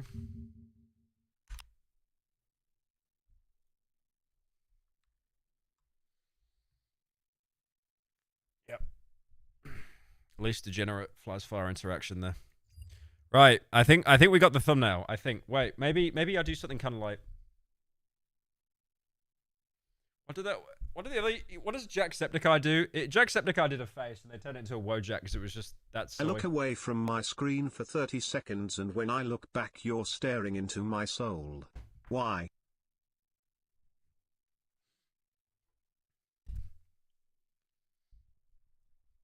I'm mogging? No, I'm not mogging. I have absolutely no jawline whatsoever. Stop being so nice. Thank you, Piggy, for the 10. Thank you, Annan, for the 10. Let me, If I want to do that, it's a bit of a dilemma. Like, it's like, do I have to kind of consider just finally taking a seat back, letting my channel just end here? Like, because I don't want it to be like that, you know? I'm trying to.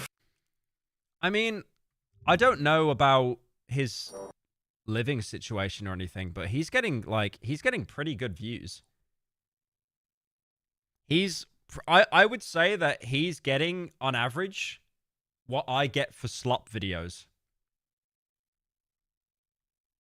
Like he's getting that, you know, he'll sometimes he's getting around 300k on average, sometimes he'll get a 500k. And keep in mind, these videos are very long as well. And videos that are long pay out an incredible amount more. So I don't think it'd be a situation where you have to quit YouTube. But I think it is one that, like, unfortunately, if you've got editors and stuff and a big team, you're probably going to have to let some people go. And that's incredibly unfair. Find the motivation to, get back into YouTube. I had high hopes. You saw how many mid-rolls he was putting? No. He said 4 was a lot, bro. I was like, come on. Really wanted. I genuinely, like, I actually might reach out to him after the stream and be like, bro, you need to put in more mid-roll ads because that's not good. To try some like bigger kind of production styled videos, and I still do want to, in the sense of like I may reduce the amount of content I do some weeks drastically in exchange for like, a 3 to 5 hour video. I like how all the editors are in here at the minute, like just trying to grab me doing a soy face. Covering a huge topic and really making something impactful, but. I mean, you could do a close-up of me for the thumbnail, or you could do the soy point and just edit maybe the Wendigoon thumbnail or something, or the Petscop, the little fella. Now I'm questioning, do I really want to have to do, all of that effort for a video that might just end up getting no ads because this new system deems it as too interruptive, and then it... I would like to know how much of a drop-off you get when there's no mid-roll ads. I said it's a third. I'll be honest, I kind of just made that up.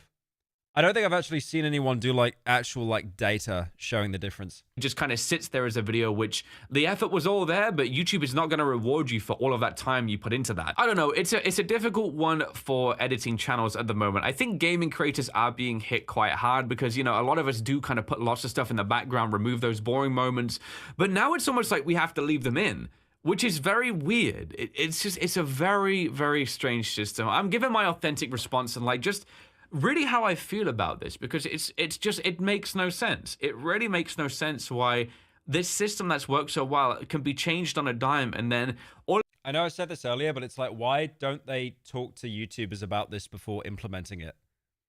It doesn't make any sense. Why not talk to some of the biggest creators and be like, this could be, guys, is this a good idea? Can you let us know? Why do they not do that? All of a sudden, I'm worried about how much it's going to impact me, and I'm also very worried more so about how this is going to impact the new up-and-coming people, because, like, you know, they're trying to make their livelihood with this, and some of them... Dude, okay, that's another good point he makes, because, oh my god, being a YouTuber now is so much harder than it was 10 years ago, because everyone wants to be a YouTuber now. I know I said this over and over, but to, like, quote Tony Soprano in the pilot, I feel like I got in just as the doors were closing. I felt like I got in at the ground floor when everything was already over. Like, dude, if I came onto YouTube like 6 months later, no one would know who I am. No one, genuinely. Might be just finally getting a break to do this as a full-time job. And now they're going to have to reconsider everything. And they're going to consider, like, you know, is putting in more effort? Like, it gets to a point. It does get to a point.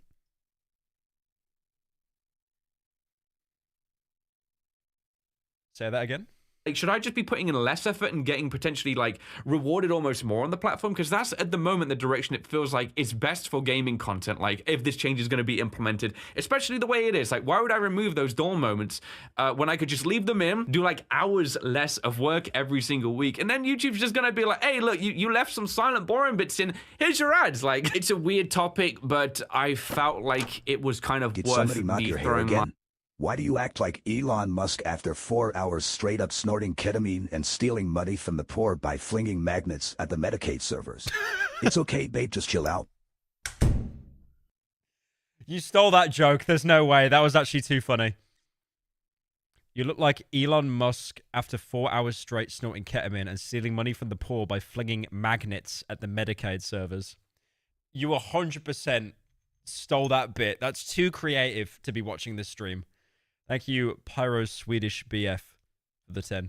My opinion out there, because this makes YouTube more aware that creators are talking. You missed Fat Tuesday? What is that?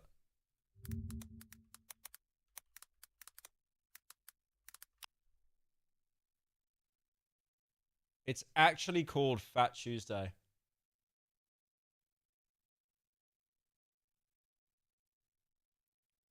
Wait, is it Fat Tuesday today? Oh my god, Sweden is the perfect country. It is actually the perfect country. It was made for me, man. It was made for me. Crazy. Neuron activation? Yes. Why do you think my face is so red? Talking about this. They are making changes that creators have to deal with, and they are the guinea pigs here. People are immediately suffering from these things that happen, and without these videos discussing the impact this is having, YouTube might not see this. And just one more video that I've now done, I may be able to get some kind of word out there to someone who knows someone who can forward this to someone who can speak about this, and then their video, let's say it goes somewhere, it's more of a chance of YouTube hearing about this. And I think that's what's very important now, because YouTube needs to hear about what this change is doing and is gonna do, I guess, for all future creators and a lot of people just on the uprise. I just want to do YouTube videos, and YouTube is sad now because all the changes. I barely use the site to watch anything. There isn't a trailer or videos for YouTubers I already grew up watching. There's zero incentive to engage. Yeah, have you guys noticed as well? I've seen this on YouTube. In your search bar, like your sidebar, your recommended tab, are you guys ever recommended like a YouTuber that gets like 2 views? Do you guys ever get that? I genuinely think that is YouTube being like, okay, we need to do something here because like no one's actually growing. No one's growing. Here's a guy with 3 views. Hopefully he blows up one day. But that's it. Like they're not giving any actual support or help.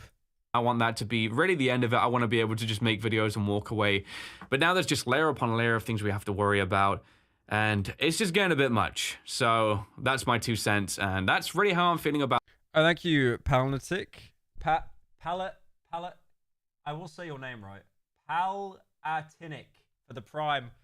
Oh, that's another editor giving me money. I laugh. That's crazy. He's also going to DM me about getting a pay rise, I imagine. That's crazy. Crazy stuff, man. Yeah, thank you for the Prime there, man. I appreciate it. And thank you, Takens, the Prime as well. This, and it's not really motivating. Put it that way. Yeah, it's not a good situation, but I feel like it's not. He definitely won't be quitting. Oh, he's got a second channel. Is it over? Imagine if it was Slop. Oh, no, he hasn't uploaded for a year. Oh, this was like Pokemon, like card stuff. Psst. Hey, you like... Oh, yeah, he was doing Pokemon stuff, but I swear there were so many YouTubers that did Pokemon channels, like Pokemon cards, but they just didn't get any of the views. They just didn't really get much traction and stuff. I will be honest with you. When I saw that he had a second channel, I was half expecting it to be a drama slop channel like mine. Genuinely. What else have we got? Valve just completely changed the future of TF2. Well, I'm doing a video on server blight at the minute, so I hope they haven't done that. To update in nearly 8 years, released on the 18th of February 2025. And it isn't even... Oh no, I heard about this. This is good news. They released, like, you can mod the game. You can do total conversions with it now. Anything to do with what's in the patch notes. Valve have just shared the entire game's SDK, the software development kit. And they've given permission. So now you can use TF2 and turn it into any game that you want. You know that game that I covered, Total Chaos, years ago? That was literally just a total conversion of Doom. For any games made with that kit to be released on Steam. Just to clarify what that means for... Okay, he's playing Pyro main. I'm going to listen to everything he says as gospel now. Is that a soldier? Oh. Yeah, this will be fun. Anyone who's not too familiar... Oh, he's dead. Okay, that's good. ...familiar with game development, Valve have created a version of TF2's code that anyone is allowed to freely copy, change in any way that they want, and then release that as their own game on Steam. You, literally right now, could download the code, delete the line that enables random crits by default, press a couple of buttons in the development software. No more random crits. TF2 is saved. It's saved. Where to convert that code into a playable game, and then release TF2, the No Crits edition, on Steam tomorrow. Why did they... I don't know why they actually kept random crits in, man. It's crazy. Now, any games made this way would still have to go through the regular Steam approval process, so tomorrow is a little bit ambitious. But other than that, it now literally is that simple. Valve doing this... Elon Musk was wearing a Half-Life shirt. I saw that picture, and it was the only person I've ever seen to wear a Half-Life t-shirt that actually looked cringe. This now raises a... Random crits are good. They're fun and chaotic. That's a cope. You definitely played a match 10 minutes ago, and you got a random crit. And that's the only reason you survived. 100%. Lot of questions about the future of what the community will do with this newfound power, but also a lot of questions about what Valve themselves will do with TF2 moving forward, if anything. As for what the community will do, I suspect there will be two main styles of game that we're going to see start to release on Steam. The first is games based on TF2, but with significant enough changes to make them feel like their own. I misread significant as Sigma. What is wrong with me? In fact, there's already a few games like this. For example, Open Fortress, a game whose core is TF2, but with so many changes and additions that it is fundamentally a different game. Now, you might be wondering, how can something like Open Fortress already exist if these official tools were only just made available? That game looks sick, man. That actually looks really cool. Open Fortress and many other projects similar to it use a combination of reverse engineering and also a very old Valve development code that was leaked some years ago. So not only is the code that they're using super out of date, but it's also a legal minefield. And given that Valve's code was leaked without their permission, Valve have naturally always said, aha. TF2 without random crits is just rock, paper, scissors. Well, no, every kind of hero shooter type game always has characters that are stronger than other characters. Every loadout, like any class-based multiplayer game. You know, like an engineer with a shotgun is probably going to get killed by a demo man because he has his loadout on his person, not the turret. And then you've got the soldier that just looks down and presses mouse 1 and wins every single time. No, absolutely not. Four rockets per magazine, by the way. 4 rockets before he needs to even reload, by the way. To any projects that they suspect were made using this leaked code ever releasing on Steam. But all of that changed with this latest update from Valve. Not only do community developers now have fully up-to-date code to work from, but they've got the big fat green light and even encouragement from Valve to release those projects on Steam, which of course massively increases the potential player base. And the good news doesn't end there, because part of this new development kit is full access to Team Fortress players' items. That means that when you play a game like Open Fortress on Steam, Open Fortress can see that you own the fancy fedora, for example, and they can now allow you to equip that same hat in their game. Or they could choose to allow you to equip the farty fedora, their hypothetical own equivalent fedora of that hat in their game. Or they could do something completely unrelated, like allow you to select a bonus main menu background of the spy, but only if you've got at least 5 spy hats in the normal official Team Fortress game. Does anyone remember NFTs? One of the main selling points for NFTs in games was sharing items between games. Well, never mind. I did actually, is this a good time to show off the next main channel video we're doing? Because it is TF2 related. Do you guys want to see it? I think I've got it somewhere. Oh, yep. Very true. Very true. Okay, how do I do this?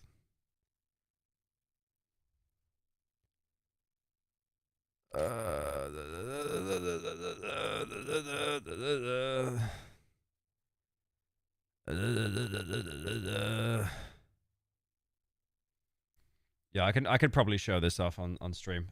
This is the we're doing a video on Server Blight at the minute. I'm probably just going to show a little bit of it off. I think we got like a little sample we can show to the test subjects on stream.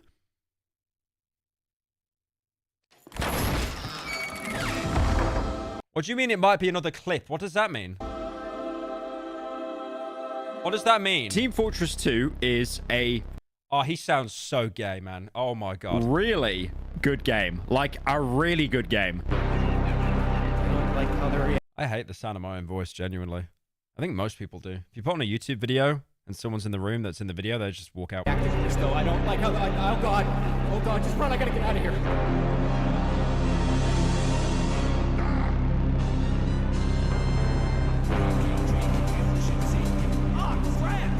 Do the deep voice? No. Oh, look at... Yeah, I really like this intro. It does go on for a minute because it's like trying to recapture all the old nostalgic TF2 content. I was genuinely worried it goes on for so long that people are going to click off. I swear to God and my mom, the moment you leave the UK, the British Parliament gets to agree with each other and talk respectfully. I would say balances have shifted, but knowing your drawings, that would only turn you on. Thank you, King Charles III, for the $10. Yeah, I got nothing. You're right.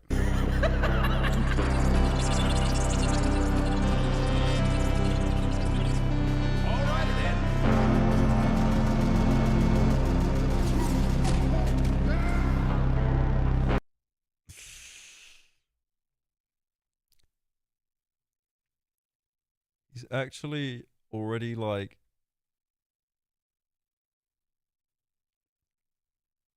Hang on. I gotta show this. What? Flashfire literally just sent me this like 2 minutes ago. Hang on. This is when I looked at the camera, by the way. This is when I looked at the camera. It looks like the gif of that black guy in the car, and he's got like an eye droopy that's been edited. Why would you do that? God, wow. That was rough. Right, anyway, shut up. We're watching the trailer. Shut up. I'm trying to escape, but then this guy, I'm disguised as this guy. How did he manage to get ahead of me?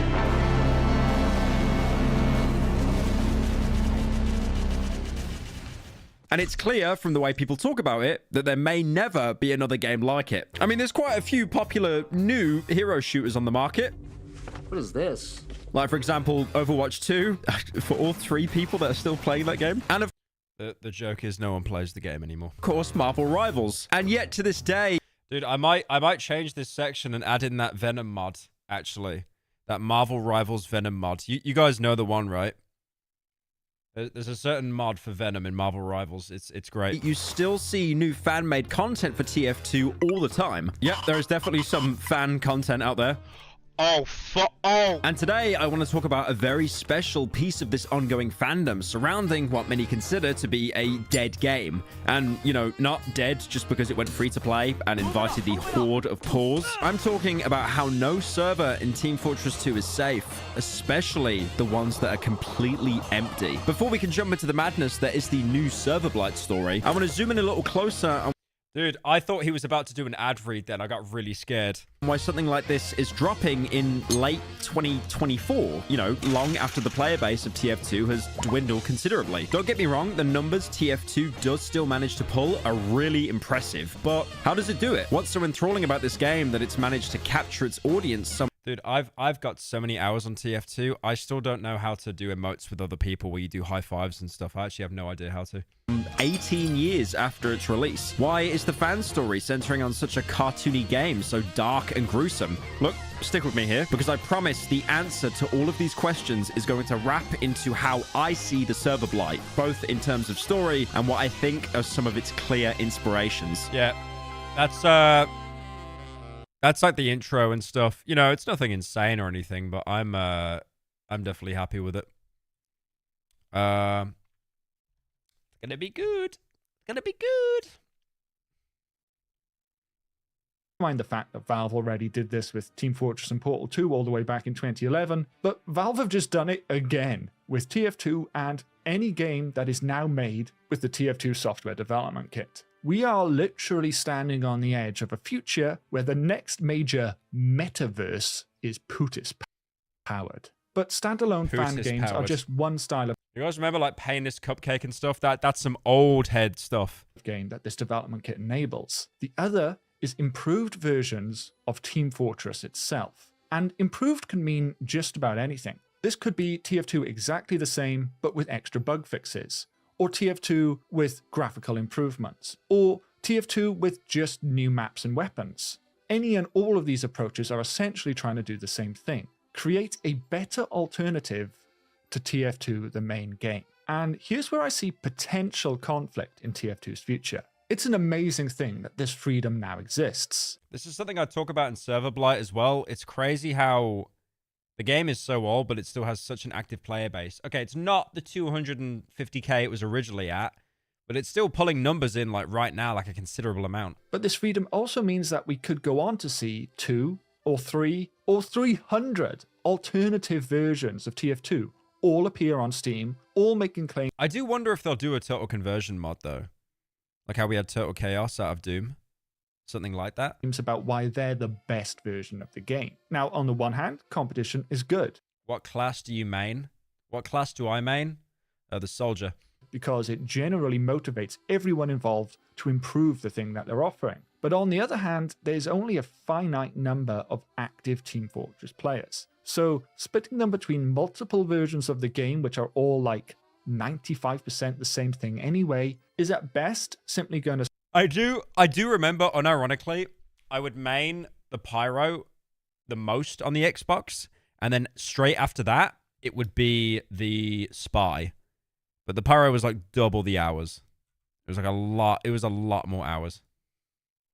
Spread players more thinly across all these different versions, and at worst, create an all-out war between fans who are loyal to one version or the other. But with that said, we do have an amazing, resilient community. I mean, look at us. We're here talking about an 18-year-old game which has spent nearly half of its life at this point without any new content made by the actual game developers. So we're pretty good at supporting ourselves at this point.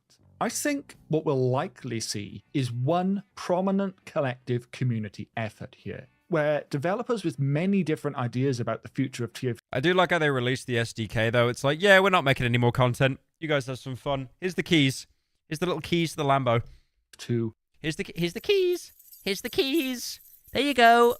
There you go. You get to mod TF2 now. All decide to work together towards one single overall enhanced version of the game. Whether that does happen, of course, or if we'll get tens of subtly different versions, well, that remains to be seen. And let's not forget that any game or games which are trying to be the definitive TF2 will still have to compete with actual TF2, which isn't going anywhere. At least, not that we know of. One thing Valve was characteristically quiet on with this news. I like how that Pyro was inside the dispenser and he still had to hit him with the wrench to check. Was what this means for their involvement with Team Fortress moving forward. The new developer EA made TF2. Could you imagine, bro, like the amount of microtransactions they'd have? Code released alongside a bunch of other minor bug fixes and quality of life features to the game itself. But at some point, Valve probably want to stop spending any time at all working on the game, even if it is just for minor bug fixes. And similarly, they probably want to stop spending any time manually sifting through summer, Halloween, and Christmas items and maps on the community workshop to decide what to include in seasonal updates. 4 years ago, I made a video speculating about the future of TF2 and listed 5 realistic possibilities, which are— Okay, chat. Be real with me for a second. Be real with me. Thank you, Call Me Lewis, for the 2 months. Do you think we will ever get a Team Fortress 3? Do you think we will ever get a Team Fortress 3? I personally think yes. I think we will. Not anytime soon, though. Not anytime soon. I'm talking like the best part of a decade away from now. Because we know what happens, man. You build up a good player base, a loyal player base, and then you make a sequel. We saw what happened with Payday 3. We saw what happened there. Which I think are broadly still accurate today. The number one possibility was— I don't think they could do a Team Fortress 3, genuinely. I mean, look at Deadlock. Life support. What the game had essentially been in for 3 years already at that point, and what we now know continued for the 4 years after that as well. Another possibility I suggested was a major update to tie in with the final comic, which of course didn't happen, and now never will happen. But the final possibility I considered, and the one— The Team Fortress comics are actually so goated, though. It's like the Left 4 Dead comics. That I put the most stock into at the time was Valve in some way handing the game over to the community. Now, whilst TF2, the official game, is still very much in Valve's hands, I don't think we can really get much closer to— Could you imagine if someone made a version of Team Fortress 2 that was like objectively better and it ended up getting more players? That will never happen. That will never happen, but it could be funny. The game being handed over to us now than what Valve did on February 18th. The themes of moving on in the final comic somehow hit even harder now. But I don't know if releasing the game's code and giving the community permission to create whatever they want with it is Valve making the decision to never bug fix or never add community items to the actual game again. But this unprecedented release of the game's code being so close in time to the publishing of the final comic after what was otherwise 7.5 years of silence from— Oh my god, bring me back to the Inferno update. Valve, it doesn't really feel like a coincidence to me. But maybe any decision like that hasn't even been— Yeah, because the final comic is actually that's it, right? Like there's no more made at all yet. And how involved Valve— If the community fixes the spaghetti code for TF2 itself, I could see Valve then port it to Source 2, and that could be Team Fortress 3, but not a true TF3. Thank you, Fails. Oh, like what they did with CSGO? That's actually a good— that's actually a really good idea. Chooses to be with TF2 moving forward depends entirely on what exactly— Did you read the comics? I didn't read the latest one. Community ends up creating with these new public tools. I'm not going to try and predict the future again today any more than I already have. But one thing is for sure. CS2 port was an awful disaster. I'll be honest, I never played it. I played like Counter-Strike, CS. There's some dog outside and he's going absolutely brazy. I thought that was like someone on Fent just like screaming at the walls.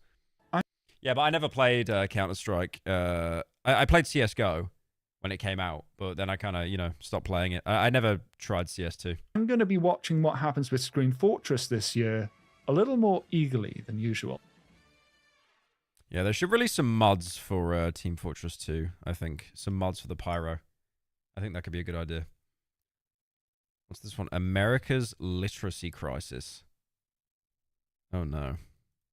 Oh, wait, I've got the podcast in 10 minutes with the old people. Oh, shit. Okay. Guys, I know I said I was going to do Ban. I think I'm going to end the stream now because I've got like 10 minutes before I do the podcast with all the old people. So, yeah, I will probably be, I'll be streaming again tomorrow. Thank you to everyone that joined. Thank you everyone from Twitch, everyone from YouTube, all the mods helping the stream and stuff as well. We should have a video out on Pyro Live within the next hour or so. I'm hoping. We'll see. But have a good night, guys.